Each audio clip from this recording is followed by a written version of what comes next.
Shalom, Bapak Ibu Saudara yang terkasih di dalam Tuhan Yesus Kristus.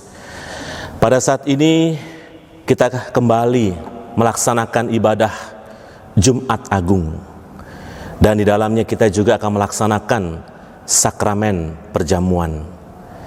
Namun ada rasa yang berbeda ketika kita saat ini melaksanakan ibadah, yaitu kita melaksanakannya di rumah masing-masing. Tentunya kita masih ingat tahun lalu ketika kita datang, mungkin ada beberapa orang yang memakai baju hitam. Atau juga saya pernah melihat kadang-kadang oma-oma Ambon mengenakan kain pikul. Sebagai bentuk bukan karena berduka cita, tapi sebagai bentuk penghayatan mereka akan kematian Tuhan Yesus Kristus.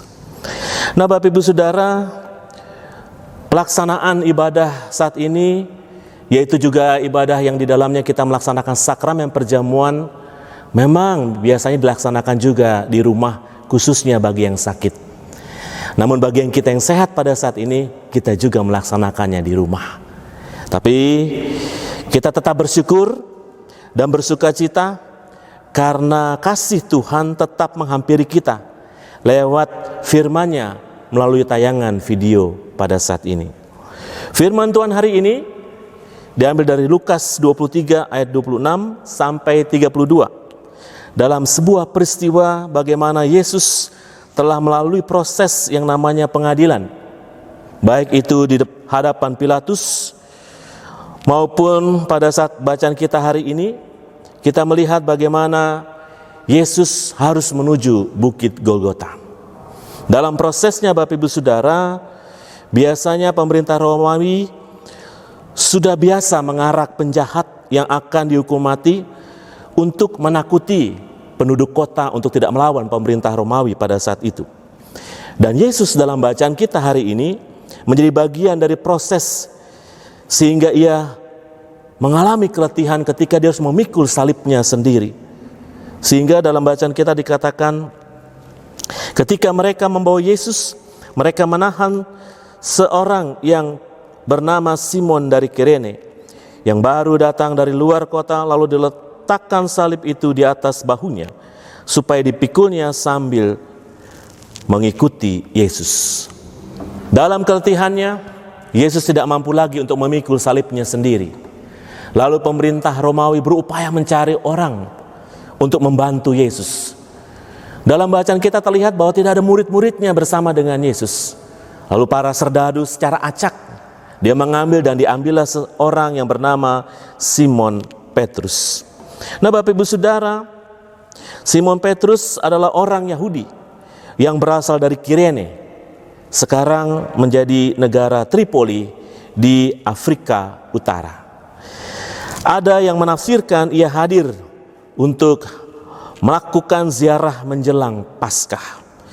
Simon dipaksa untuk membawa salib Yesus. Namun pada akhirnya Simon dan keturunannya, yaitu anak-anaknya Alexander dan Rufus, menjadi orang yang percaya kepada Kristus. Bapak Ibu bisa membandingkannya di Roma 16 ayat 13 dan Markus 15 ayat 31. Memang awalnya Simon dipaksa, namun ketika dia melakukan semuanya itu, dia diberkati Tuhan dan percaya kepada Kristus.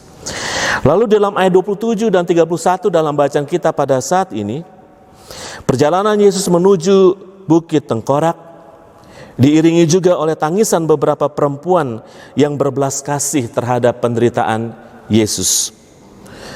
Mereka menangis melihat kepedihan yang dialami oleh Yesus.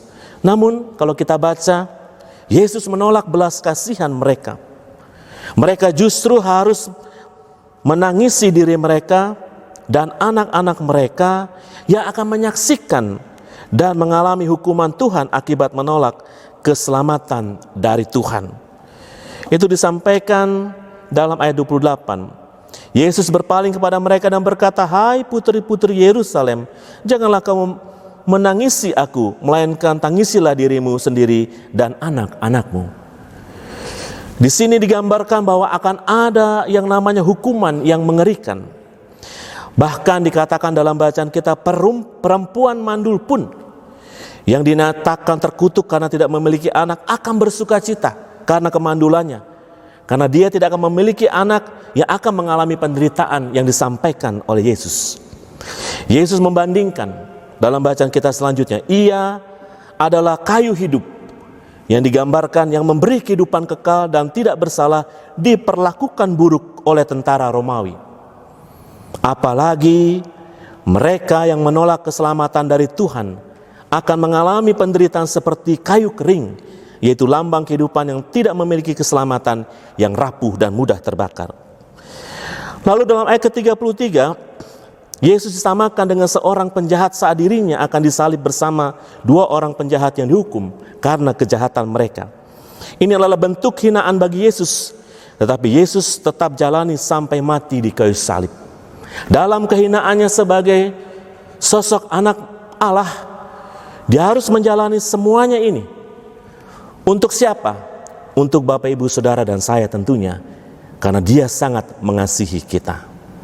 Bapak, Ibu, Saudara yang terkasih dalam Tuhan Yesus Kristus, peringatan masa sengsara Yesus tidak cukup hanya kita hayati dengan membahas betapa dahsyatnya Yesus menanggung dosa-dosa kita. Bahkan di beberapa ibadah kadang-kadang terjadi fragmen-fragmen sebelum khotbah mengenai penyalipan Yesus yang luar biasa. Bukan hanya itu saja, peringatan masa sengsara Yesus harus menjadi satu kesadaran betapa mengerikan orang yang tidak hidup sesuai dengan salib Yesus. Akan hadir yang namanya ketika dia tidak berpadanan dengan salib Yesus, tidak berpadanan dengan kehendak Tuhan, maka dia akan mengalami yang namanya ketidaksejahteraan.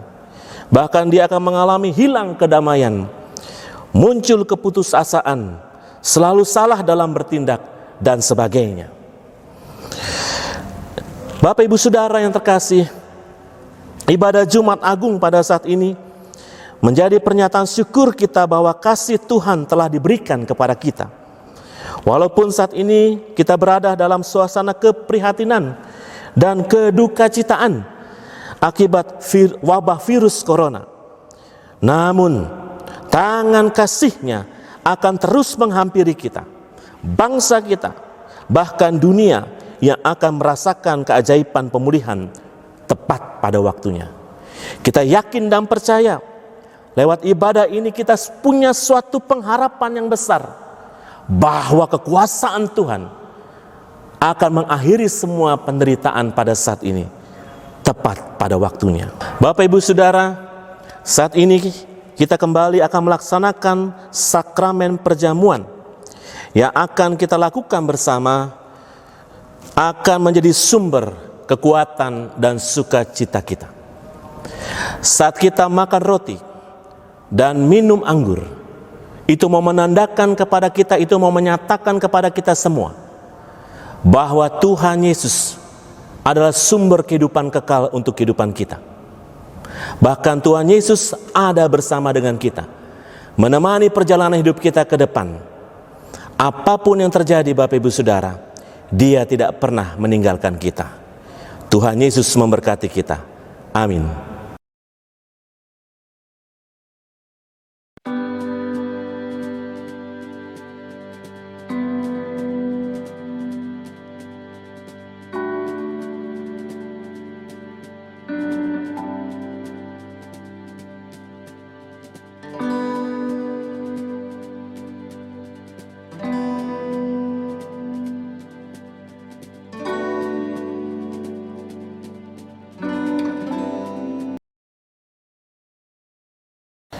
Bapak, Ibu, Saudara, kita akan masuk di dalam perjamuan kudus.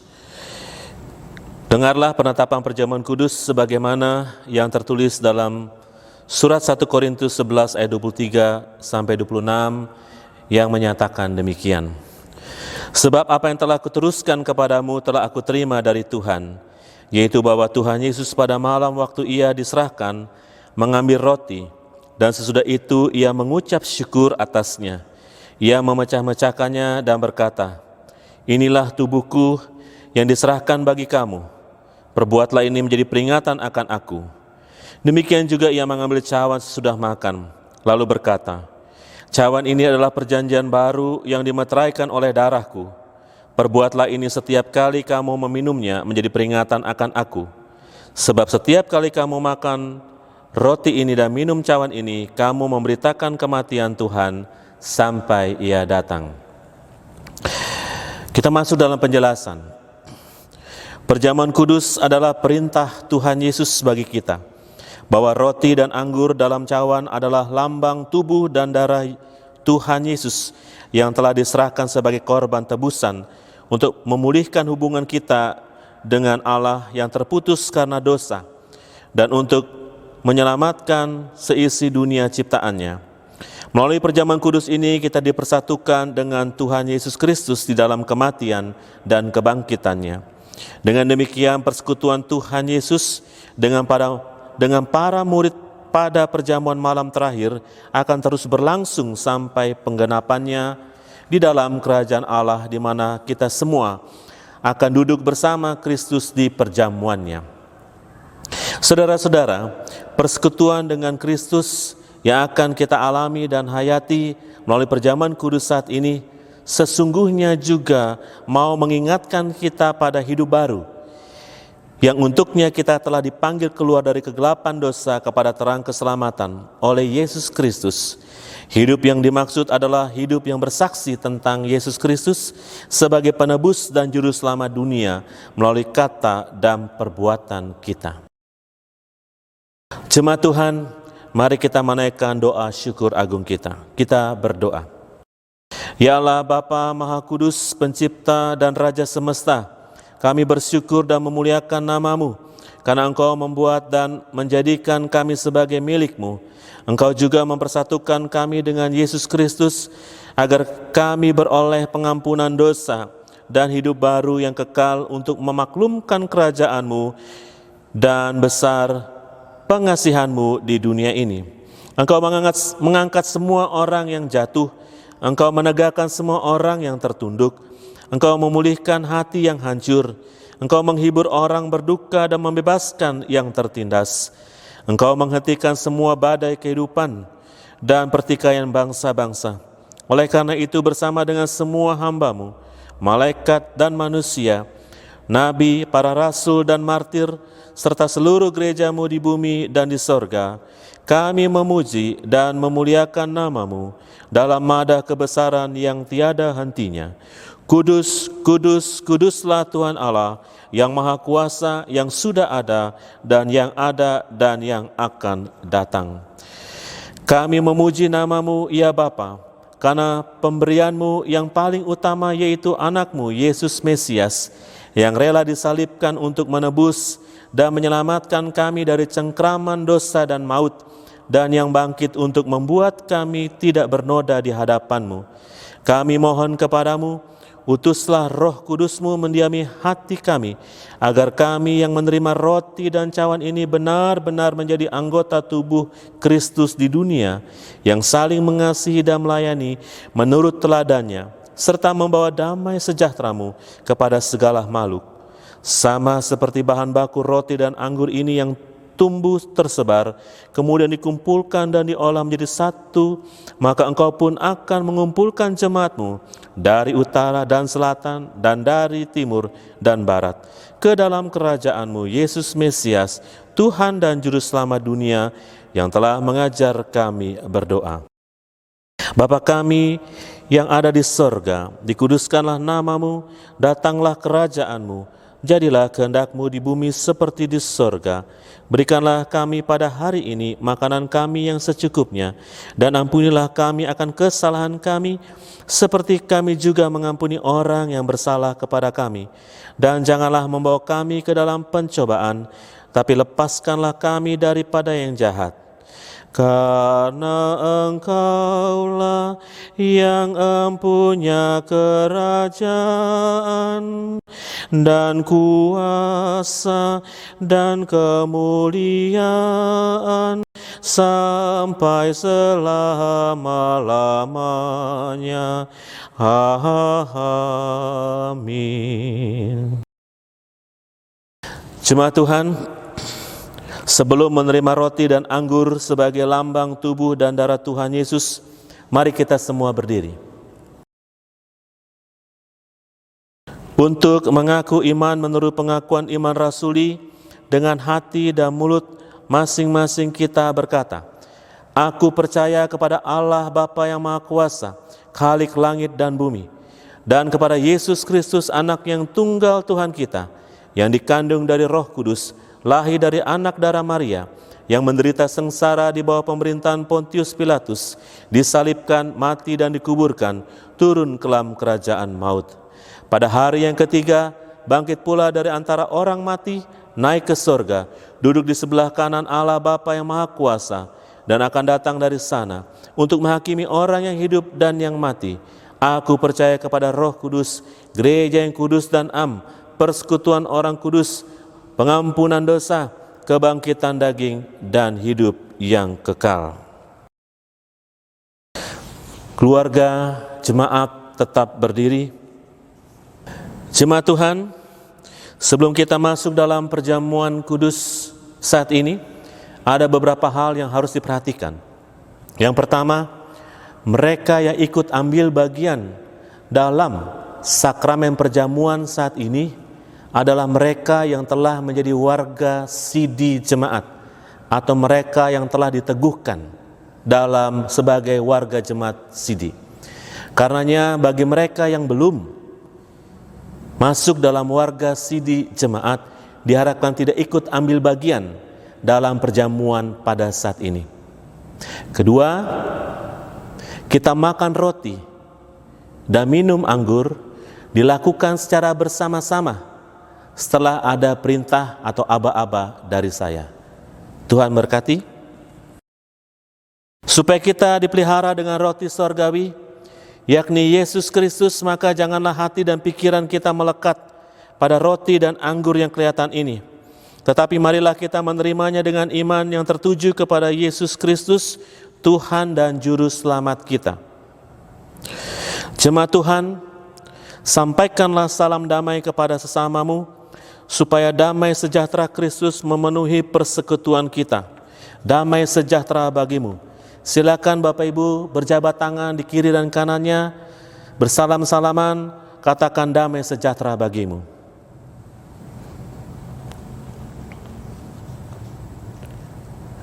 Jemaat silakan duduk.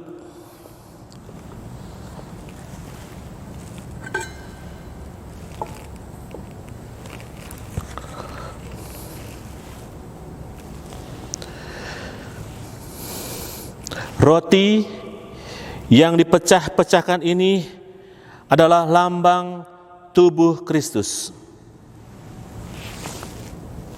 Ambillah, silakan Bapak Ibu membagikan roti kepada semua yang hadir di rumah yang dapat mengikuti perjamuan.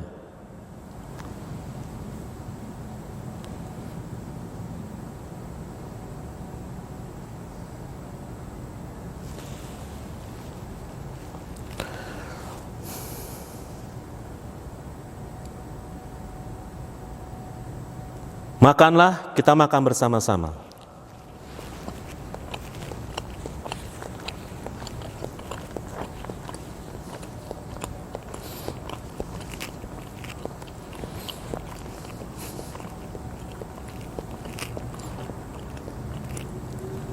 Ingat dan percayalah bahwa tubuh Tuhan kita Yesus Kristus telah dipecah-pecahkan untuk penebusan kita.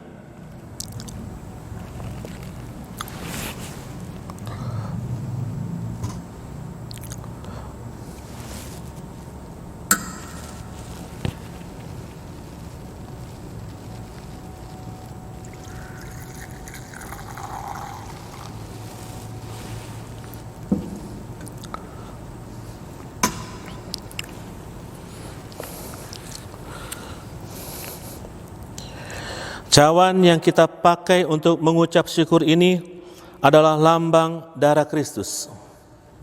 Ambillah. Silakan Bapak Ibu mengedarkan anggur ke setiap anggota keluarga yang dapat mengikuti perjamuan kudus saat ini.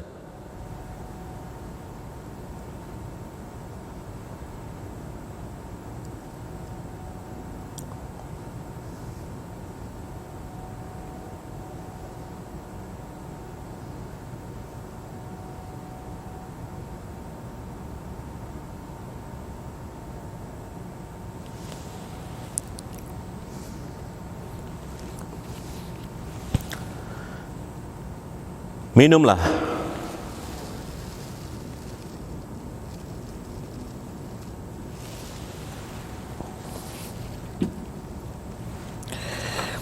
Ingat dan percayalah bahwa darah Tuhan kita Yesus Kristus telah dipecah-pecahkan untuk penebusan kita. Jemaat Tuhan, arahkan hatimu kepada Tuhan dan terimalah berkat-Nya.